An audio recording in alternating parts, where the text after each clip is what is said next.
मित्रों नमस्कार। ये मेरा वीडियो हमारे स्कूली छात्रों के लिए है।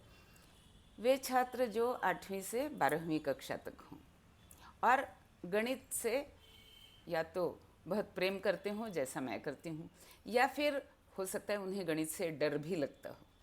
तो डर भी अगर लगता हो तो डर को छुड़ाना है, और अगर प्रेम करते हो तो प्रेम को और मजबूत करना है, दृढ़ करना है। तो इसके लिए मैं आपको थोड़ी सी ट्रिक्स बीच बीच में बताती रहूँगी। जैसे जैसे मुझे समय मिले प्रयास करूँगी कि हर हफ्ते एक नई ट्रिक आपको मैं बताऊँ। तो आज की पहली ट्रिक से मैं आरंभ करती हूँ। ये ट्रिक है जो मैं पहले गा के सुनाती हूँ और फिर उसका अर्थ समझाती हूँ। तो सुनिए ये गीत।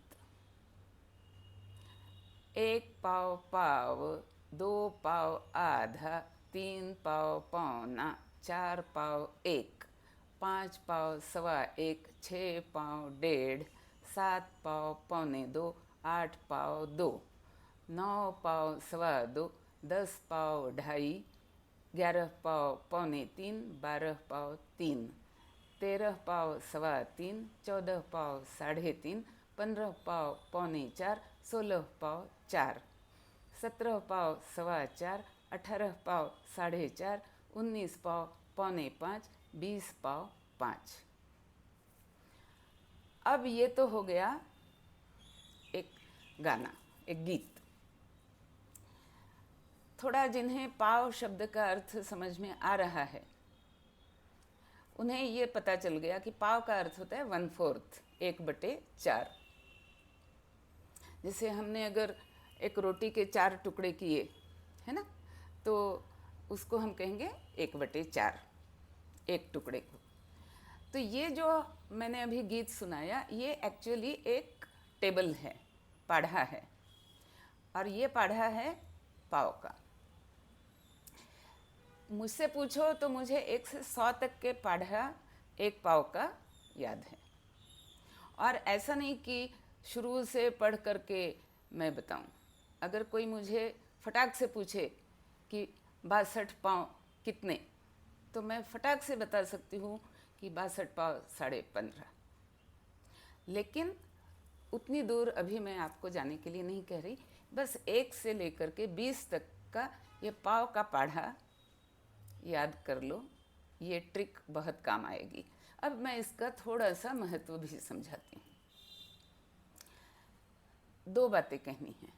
पहली बात कि मैंने ये गीत आपको हिंदी में गा करके सुनाया है। अब हमारे देश के हजारों ऐसे स्कूल्स हैं और उनमें पढ़ने वाले हजारों छात्र हैं जो कि इंग्लिश में पढ़ाई कर रहे हैं। मतलब उनका medium of the school English है। उन सबसे मेरा आग्रह रहेगा कि गणित में अगर आगे बढ़ना है, गणित को अगर आत्मसात करना है, गणित को अगर बीएससी लेवल तक या कॉम्पिटिटिव एग्ज़ाम्स की लेवल तक के गणित से आपका सामना पड़ने वाला है आपके अगले करियर में, तो आपको गणित की पढ़ाई, गणित के अंक, गणित के पाढ़े और गणित के अरिथमेटिकल जो भी ऑपरेशंस होते हैं, यानी प्लस माइनस, डिवीजन, मल्टीप्लिकेशन, जोड़, घटाव, गुणाकार, भागाकार, ये 4 गणित के ऑपरेशंस आपको हिंदी में करने आने चाहिए। और इसका कारण बहुत ही सरल सा कारण है कि इससे आपकी स्पीड बढ़ती है, समय की बचत होती है। क्योंकि एक उदाहरण मैं बताती हूँ। 263 4 शब्द हुए, लेकिन हिंदी में हम कहेंगे 63 दो, तो 63 एक शब्द हुआ। तो इस प्रकार हमारी भाषा में जो अंक पढ़े जाते हैं वे संक्षिप्त रूप में पढ़े जाते हैं, उनका छोटा नामकरण होता है, तो समय की बचत होती है उन पाठों को पढ़ने में, उन गणितों को करने में। और अगर आपने इंग्लिश ही माध्यम से पढ़ाई की हो और अब वापस हिंदी से कैसे पढ़ें, तो उसकी भी एक सिंपल सी ट्रिक है जो मैंने अपने कई 8वीं से 12वीं कक्षा के मित्रों के लिए बताई है और उन्होंने इस पे अमल भी किया है। कुछ स्कूलों ने भी अमल करना आरंभ किया है कि जैसे ही कक्षा शुरू होती है हम एक बार गिनती कर लें, आज 1 से लेकर के 20 तक, कल 21 से लेकर के 40 तक, परसों 41 से लेकर के 60 तक, 61 से लेकर 80 तक और 81 से लेकर के 100 तक। ये गिनती अगर हम एक एक दिन एक एक जस्ट गिन लें, जैसे 21, 22, 23, 24, 25, 26, 27, 28, 29, 30, 31, 32, 33, 34, 35, 36, 37, 38, 39, 40। और ये याद रखें कि इसका अर्थ इंग्लिश में क्या होता है, 21, 22 से लेकर के 40 तक।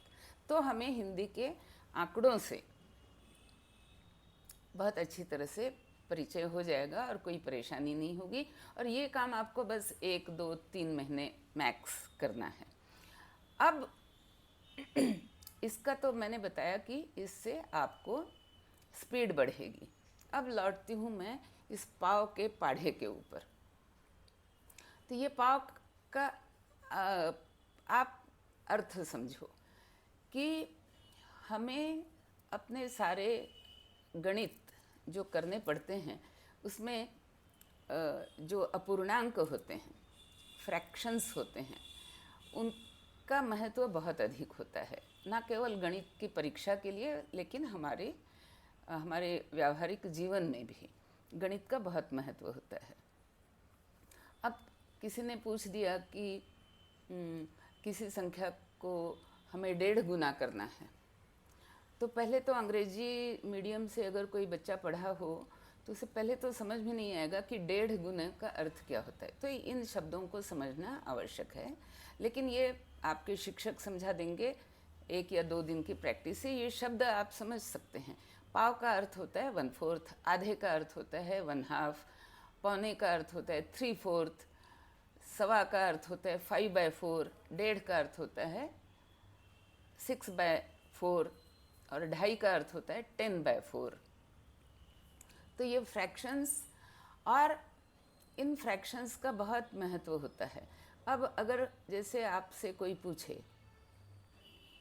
कि कोई एक संख्या बताई, जैसे 140, और इसका 50% कितना है, तो पहले आपको ये कनेक्शन जोड़ना पड़ेगा कि 50% का अर्थ होता है आधा, कहीं ना कहीं इसका संबंध होता है आधे से। अगर पूछा जाए कि 25% क्या है, तो आपको अगर ये तुरंत क्लिक हो जाए कि 25% का अर्थ होता है पाव, 1/4, तो आपको बहुत आसानी पड़ेगी कि जैसे अगर मैंने कहा कि 140 का 50% क्या होगा, तो आप 140 को फट से आधा करिए और उत्तर बताइए 70। अगर मैं पूछूं कि 140 का 75% क्या होगा, तो आपको पता है कि 75 यानी पौना। तो 140 का पौना, तो आप तुरंत बता सकते हैं कि इसका उत्तर है 105, क्योंकि आपको पता है कि 100 का पौना हुआ 75 और 40 का पौना हुआ 30, तो 75 और 30 105।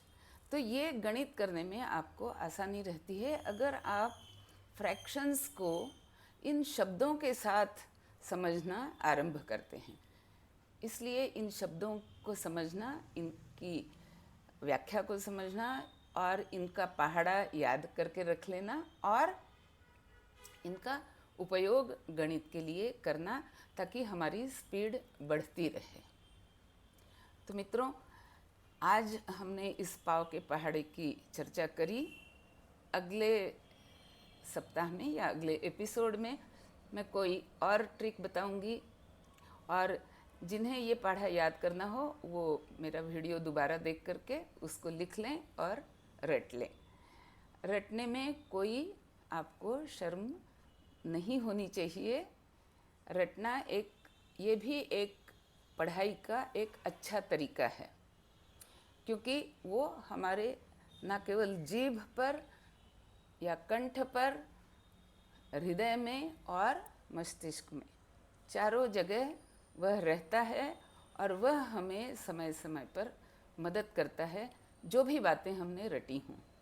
तो इसलिए कुछ बातों को अपने जीवन में रट के रखना आवश्यक होता है। तो आज इतना ही। नमस्कार, फिर मिलते हैं।